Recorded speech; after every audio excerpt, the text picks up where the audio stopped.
اسرائیل کی چیزوں کا بائیکاٹ کریں.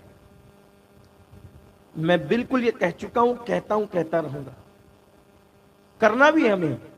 لیکن ایک بات آپ سے کہوں، اسرائیلی چیزوں کا بائیکاٹ کرو گے نا تو وہ معاشی طور پر کمزور ہوگا، ہمیں یہ بالکل کرنا ہے. لیکن اس سے بڑی ایک بات اور، اس کی چیزوں کے بائیکاٹ سے پہلے اس کی تہذیب اور اس کے کلچر کا بائیکاٹ کرنا ہوگا. کیونکہ معاشی طور پر اس کی چیزوں کا بائیکاٹ کرو گے تو وہ پیسے کے اعتبار سے کمزور ہوگا، توجہ کرنا. لیکن اس کے جو دوسرے دوست لوگ ہیں، خوف ہے کہ وہ مال دے کر اس کی مدد کر سکتے ہیں، اس کو پھر کھڑا کر سکتے ہیں. ہمیں کرنا ہے بائیکاٹ، لیکن اس کی تہذیب کا اگر بائیکاٹ کرو گے تو جو ہے وہ اسرائیل ایسے صفحے ہستی سے مٹ جائے گا جیسے عبارت لکھ کر کے بچے ربر سے مٹا دیتے ہیں، اس طرح مٹ جائے گا. اس کی تہذیب آپ لے کر چل رہے ہیں میرے بھائی. فلسطینیوں سے محبت ہے نا، فلسطینیوں سے آپ تہذیب لے کے چل رہے ہیں. داڑھی منڈانا کس کی تہذیب ہے؟ جھوٹ بولنا کس کی تہذیب ہے؟ پوچھو نا اللہ کے رسول سے. صحابہ نے پوچھا یا رسول اللہ کیا مومن جھوٹ بول سکتا ہے؟ آقا فرماتے ہیں مومن جھوٹ نہیں بول سکتا. تو جب مومن جھوٹ نہیں بول سکتا تو جھوٹ لائے کہاں سے؟ آپ جھوٹ لائے کہاں سے؟ یہ جو گندی فلمیں رات کے 3 بجے تک دیکھ رہی ہو، عریانیت کس کی تہذیب ہے؟ انہی کی تہذیب ہے. ہمارے یہاں تو اس کا تصور نہیں ہے. جو مذہب اتنا پاکیزہ ہو کہ ماں باپ کے سامنے بیوی سے بات کرنے کی لوگوں کی ہمت نہیں ہوتی. ابھی آپ آگے سنیں گے جب مولا کائنات اور سیدہ فاطمہ ہنسی مذاق کر رہے تھے اور اللہ کے رسول آ گئے تو دونوں چپ ہو گئے. یہ ادب ہے بڑوں کا گھر کا.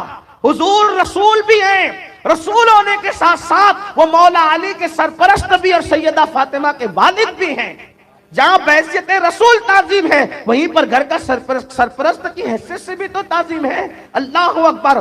بڑی معذرت کے ساتھ یہ تہذیب ہمیں ختم کرنی ہوگی. اگر تمہاری بیٹیاں چڈی پہن کر کے انگریزی تعلیم حاصل کرنے جا رہی ہے تو یہ کس کی تہذیب ہے؟ یہودیوں کی تہذیب ہے. میں یہ نہیں کہتا بیٹیوں کو نہ پڑھاؤ، ہمارے علماء کرام جو ہے اس سے منع نہیں کرتے، ان سے میں جو ہے وہ روشنی لیتے ہوئے عرض کر رہا ہوں پڑھاؤ، لیکن اپنی تہذیب کے سانچے میں ڈھال کے پڑھاؤ. سیدہ فاطمہ کی کنیز بنا کر کے پڑھاؤ.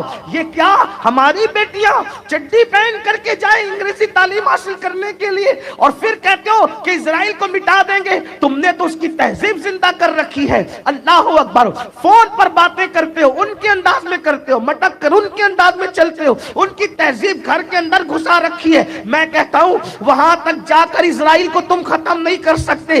اپنے گھر سے تو یہودیت ختم کر سکتے ہو، اپنے گھر سے تو نصرانیت ختم کر سکتے ہو، اپنے گھر سے تو شرک اور کفر کی نقلیں ختم کر سکتے ہو. یہ جو شادیوں میں ڈی جے بجتا ہے یہ کس کی تہذیب ہے؟ جو گانے سنتے ہو کس کی تہذیب ہے؟ میوزک میں ڈوبے ہو کس کی تہذیب ہے؟ اگر فلسطینیوں سے واقعی محبت ہوتی تو ہم اللہ اکبر ان کی چیزوں کا بھی بائیکاٹ کرتے اور ساتھ ہی ساتھ ان کی تہذیب کا بھی بائیکاٹ کرتے. لیکن میں جانتا ہوں اس قوم کو اب نعرے کے سوا کوئی کام نہ رہ گیا، اس قوم کو باتوں کے سوا کوئی کام نہ رہ گیا. یاد رکھنا درد بھری باتوں سے انقلاب نہیں آئے گا. اگر انقلاب پیدا کرنا ہے تو ان کی تہذیب مٹاؤ، ان کی نقل سے دور نکلو. میرے آقا جب تک مکے میں تھے، توجہ کریں، حضور کو یہودی تہذیب سے کتنی نفرت تھی. آقا مکے میں تھے، توجہ کریں، تو آقا علیہ السلام کیا کرتے تھے؟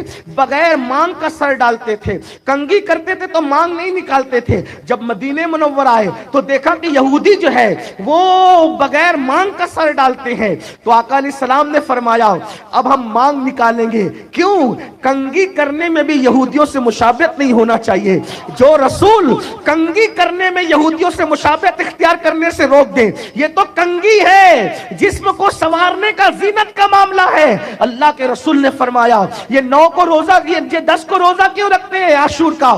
تو کہا حضور یہ ایسا کہتے ہیں کہ موسیٰ علیہ السلام کو فرعون اور فرعونیوں سے نجات ملی اس لیے رکھتے. فرمایا موسیٰ ہمارے نبی ہے، ان سے زیادہ ہم حقدار حقدار ہے یاد موسیٰ منانے کے، حضرت موسیٰ کی یاد منانے کے، ان سے زیادہ ہم حقدار ہیں۔ اللہ اکبر۔ فرمایا ہم بھی روزہ رکھیں گے، لیکن یہودی صرف 10 کو رکھتے ہیں، ہم 9 کو بھی رکھیں گے، 10 کو بھی رکھیں گے، اور یہودیوں کی تہذیب کی مخالفت کریں گے۔ جب نبی سر کے اندر کنگھی کرنے میں ان سے مشابہت کو گوارا نہیں کیا، روزہ رکھنے میں ان کی مشابہت کو گوارا نہیں کیا، اور عبادت میں ان کی مشابہت گوارا نہیں ہے، ہم گناہوں میں ان کی مشابہت کر رہے ہیں، پھر اسرائیل نہیں جائے وہ چڑھے گا تو کیا ہوگا؟ اور ایک بات یاد رکھنا، بد دعا کے طور پہ نہیں بلکہ سچائی کے طور پہ کہہ رہا ہوں، اگر آج نہیں سدھرو گے نا، جو حال فلسطینیوں کا دیکھ رہے ہو اس سے بدتر تمہارا حال ہو سکتا ہے۔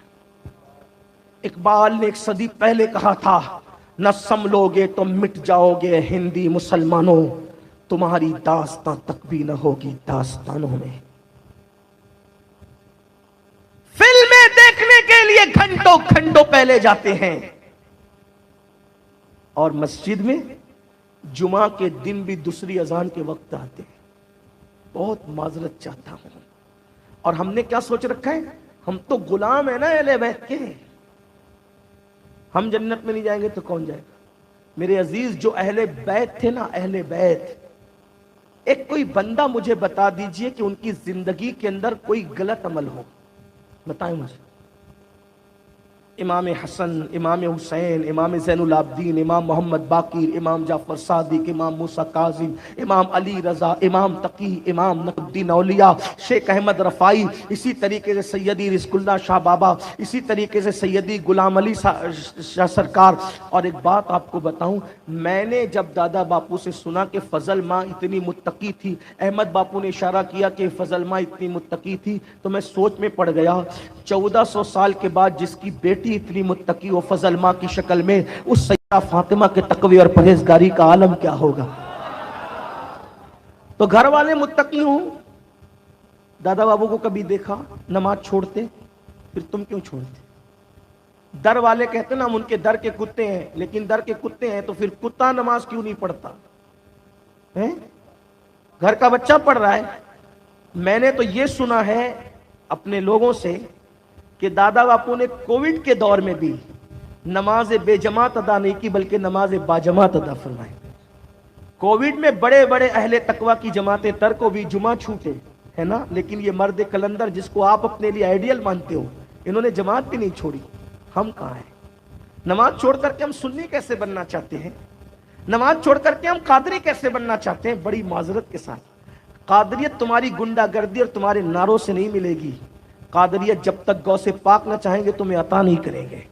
بڑی معذرت کے ساتھ میں تو لوگوں کو یہ کہتا ہوں، جس دن ہم سچے قادری بن گئے انشاءاللہ اپنے پیر میں کانٹا بھی نہیں چبھے گا۔ جس دن ہم سچے قادری بن گئے ٹھوکر لگے گی، ہم نہیں گریں گے۔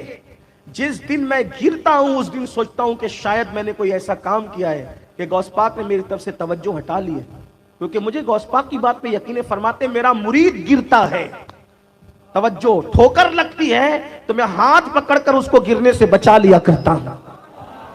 آپ کیا سمجھتے ہو قادریت کو؟ سب رسومات رسومات رسومات۔ آج فلسطینیوں کی مدد اتنی کر رہے ہو نا، صرف اتنی کہ وہ فوٹوز وائرل کر رہے ہو فیس بک پر، یوٹیوب پر، اور جو وہ واٹس ایپ پر، اتنی بہت بڑی خدمت کر رہے ہیں۔ میں کہتا ہوں اس سے کیا ہوگا؟ کوئی مدد ہوگی ان کی؟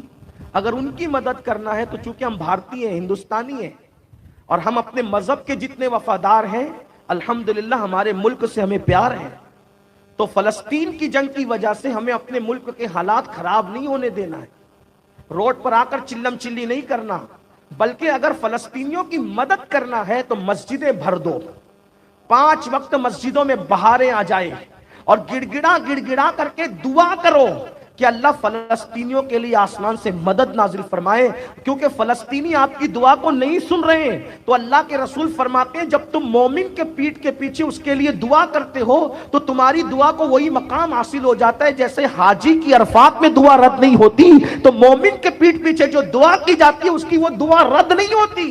ہمارے گناہ نہیں دیکھے جائیں گے، ہماری دعا قبول ہوگی، اللہ کی مدد آئے گی، اللہ کی مدد اترے گی۔ اس لیے مسجدوں کو بھرو اور اسرائیل کی تباہی اور بربادی کے لیے دعا کرو، اللہ کی بارگاہ میں دشمن اور گنڈوں کی تباہی اور بربادی کے لیے دعا کرو، اور اپنے ملک کی چیزیں خریدو اور اسرائیل کی چیزیں نہ خریدو، دہشت گردوں کی چیزیں نہ خریدو، گنڈوں کی چیزیں نہ خریدو۔ ہمیں اپنے ملکوں کو بھی تو مضبوط کرنا ہے، اور یاد رکھنا جب ہم نے مضبوط کیے تبھی ملک مضبوط ہوا ہے۔ تاج محل سے ہم نے سجایا، لال قلعے سے ہم نے سجایا، بھول بھلیا سے ہم نے سجایا، یہ ہندوستان کو سونے کی چڑیا ہم نے بنایا۔ ہمیں پھر ملک کو مضبوط کرنا ہے، اس کا حصہ بننا ہے۔ یاد رکھنا، اس کی طرف توجہ کریں۔